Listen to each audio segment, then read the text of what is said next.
উপস্থিত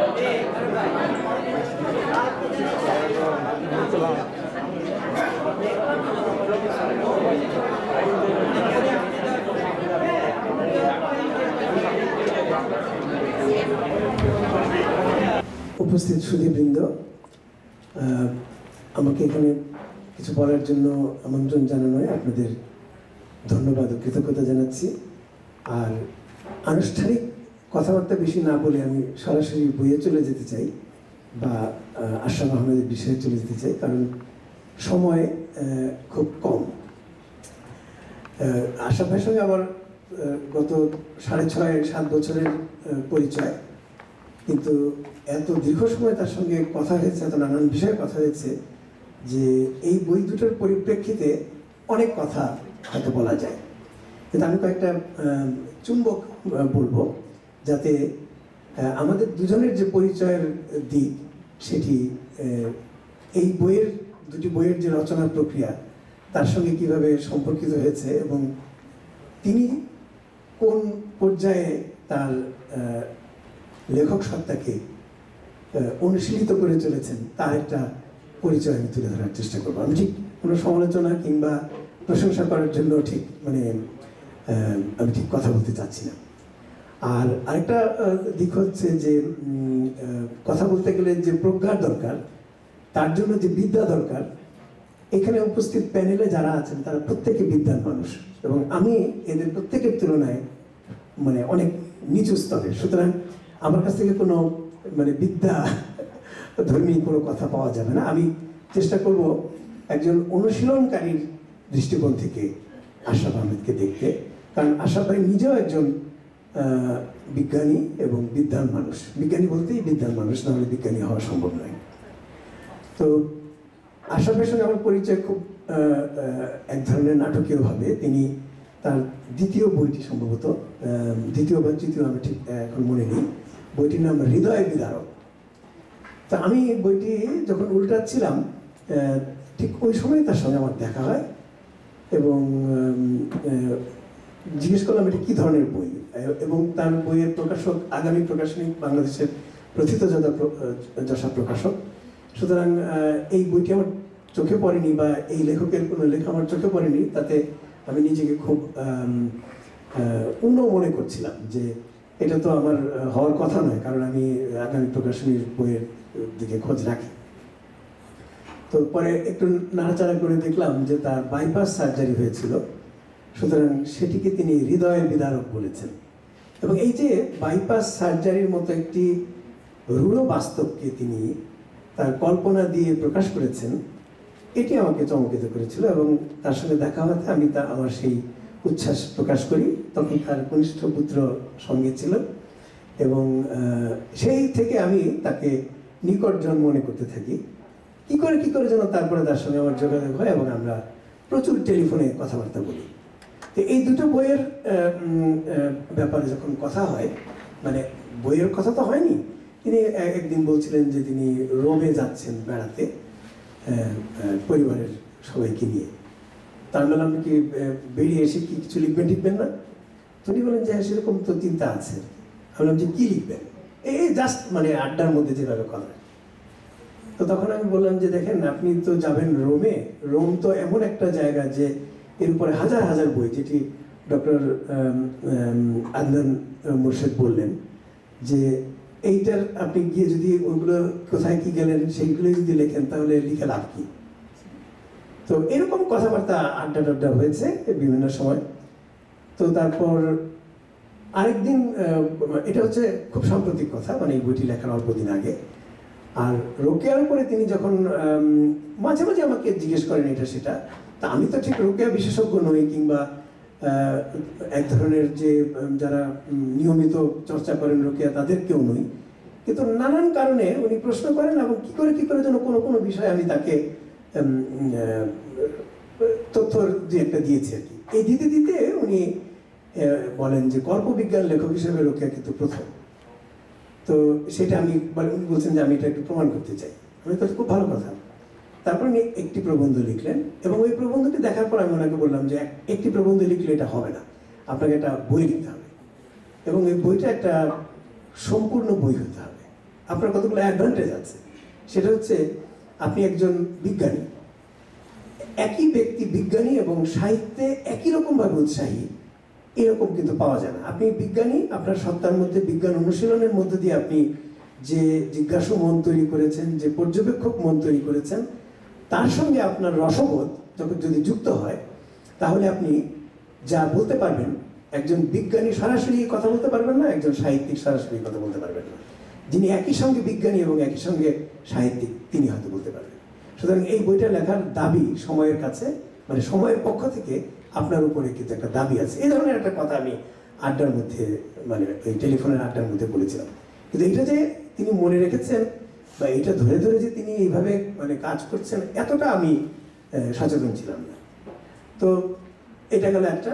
আর ভ্রমণের প্রসঙ্গ উঠলো, সেটাও ঘটনাক্রমে বিশ্ব সাহিত্য কেন্দ্রের যখন পুস্তক প্রকাশনা চালু হয়, তখন প্রকাশনার 1 নম্বর বইটি ছিল পালামৌ।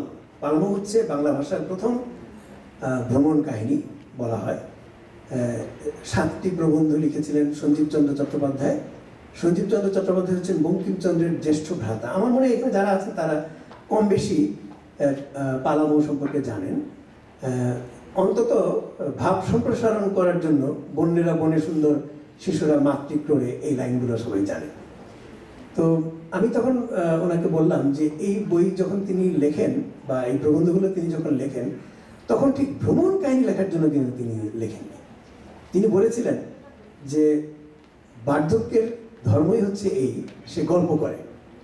তার কারণ তার জীবনে, বলে সে পালামৌয়ের কথা তিনি বলছিলেন যে পালামৌতে তিনি আগে একবার গিয়েছিলেন 15 বছর আগে, কিন্তু তখন তার কোনো কিছু বলতে ইচ্ছে করেনি। কিন্তু 15 বছর পরে তিনি যখন গিয়েছেন, তখন তার অনেক কথা বলতে ইচ্ছে করেছে। তা আমি তখন আশা পেকে বললাম যে আপনিও কিন্তু বার্ধক্যে আছেন, সুতরাং আপনার জীবনে অনেক সঞ্চয় আছে।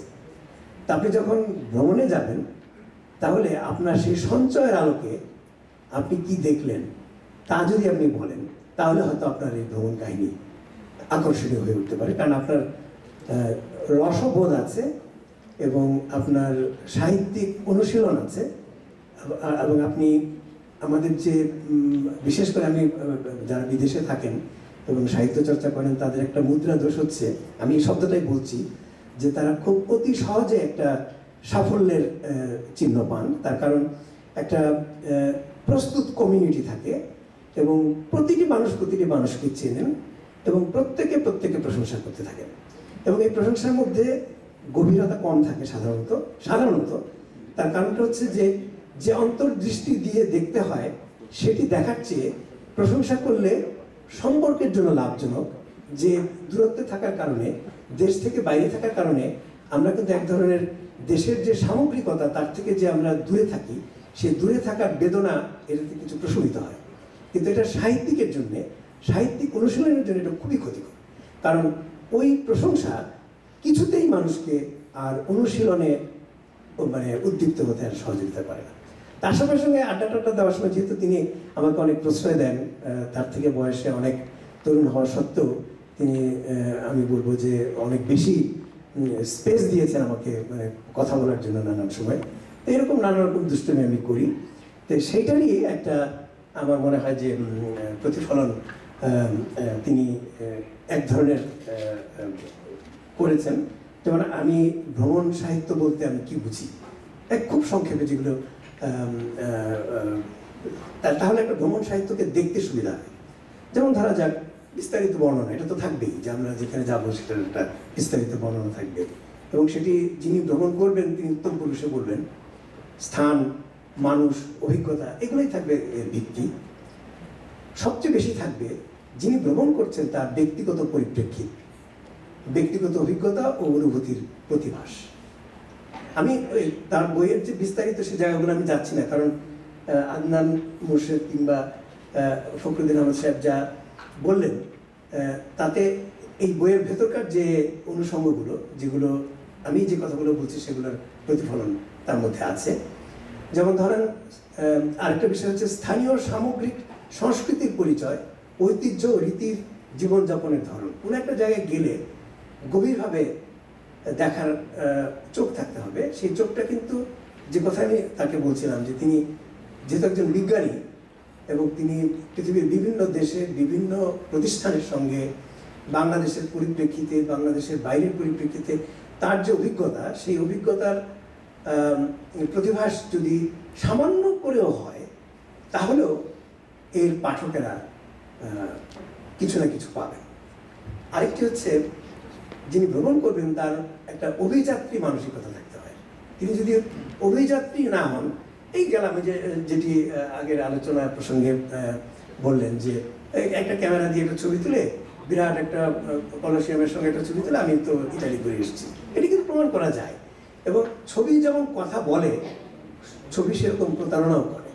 তো ভ্রমণ সাহিত্য যিনি রচনা করবেন, তিনি কিন্তু প্রতারণা করলে সেটা সাহিত্য হয়ে উঠবে না। তাকে তার সত্যটা বলতে হবে, তার সত্য, মানে তিনি ব্যক্তি সত্তায় যে অনুভব করলেন সেই সত্যটা তাকে বলতে হবে।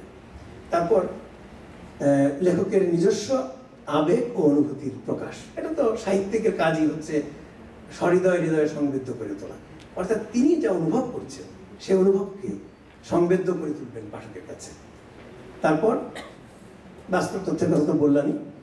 আরেকটা হচ্ছে গল্প বলার ভঙ্গি।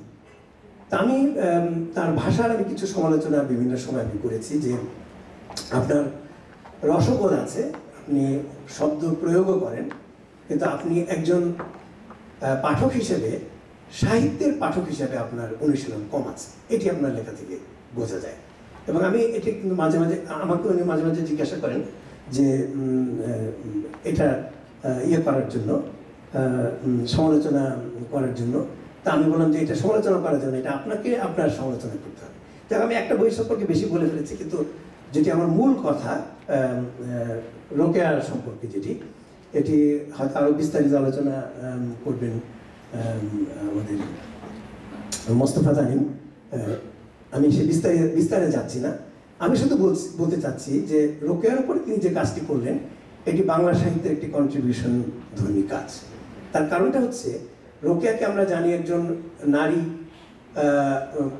বাদী দৃষ্টিকোণ থেকে দেখা মানুষ হিসেবে, আমরা জানি যে নারী জাগরণের অগ্রদূত হিসেবে, সমাজ সংস্কারক হিসেবে, এমনকি তিনি যে সাহিত্যিক সেটিকেও কিন্তু খুব কম দেখা হয়েছে।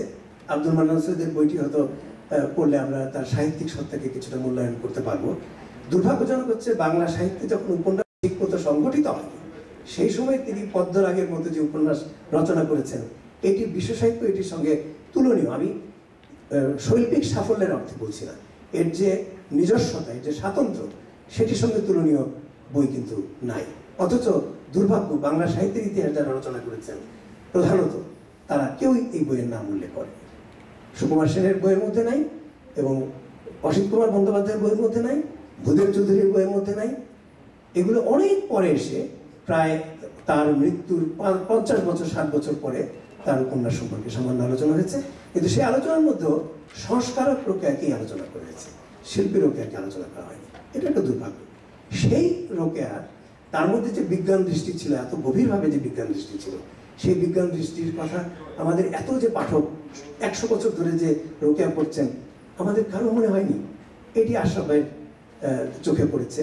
এটি হচ্ছে একটি অত্যন্ত মৌলিক একটা কাজ, এবং রোকেয়া চর্চায় বাংলা সাহিত্যে বাংলাদেশ এবং পশ্চিমবঙ্গ মিলে আমাদের পণ্ডিতেরা যেসব বই রচনা করেছেন, তার সঙ্গে এটি একটি সংযুক্ত রচনা হিসাবে আমি এটাকে বিবেচনা করতে আমি চাই। তার কারণটা হচ্ছে, রোকেয়া তিনি যে কল্পবিজ্ঞান লেখক, এটি ভাবতে গেলে যে মুক্ত মন দরকার আমাদের, আমাদের বিদ্যাবত্তার সঙ্গে যারা যুক্ত, তাদের সেই যথেষ্ট মুক্ত মন নাই। কারণ আমরা বাঙালি সমাজের মানুষ পূর্ব ধারণার দ্বারা এত বেশি নিয়ন্ত্রিত যে পর্যবেক্ষণ দ্বারা যে কোনো একটি চিন্তাকে নতুনভাবে দেখা যায়, সেটি আমাদের অনুশীলন নাই। এবং আশরাফ ভাইকে আমি এই জন্যই প্রশংসা করি যে তিনি প্রতিনিয়ত তার অতৃপ্তিকে তিনি অতৃপ্তির মধ্য দিয়ে নিজেকে অতিক্রম করতে চান, তার জিজ্ঞাসাকে, তার পর্যবেক্ষণ শক্তিকে তিনি বাড়াতে চান, তিনি তার রসক্ষমতাকে বাড়াতে চান। তিনি কতটুকু সাফল্য লাভ করলেন সেটি বড় কথা নয়, তিনি সাফল্যর চেয়ে তিনি অনুসন্ধান, অতিক্রম এবং আবিষ্কার, এটিকে তিনি গুরুত্ব দিয়েছেন বেশি। এটিকে আমি সাধুবাদ জানাই। এবং এই বই সম্পর্কে হয়তো আমার আরও অনেক কথা বলার ছিল, যেটা সময় কম, আমি আর না বলে আমার এই সময়ের মধ্যে আমি এটি শেষ করছি। সবাইকে ধন্যবাদ।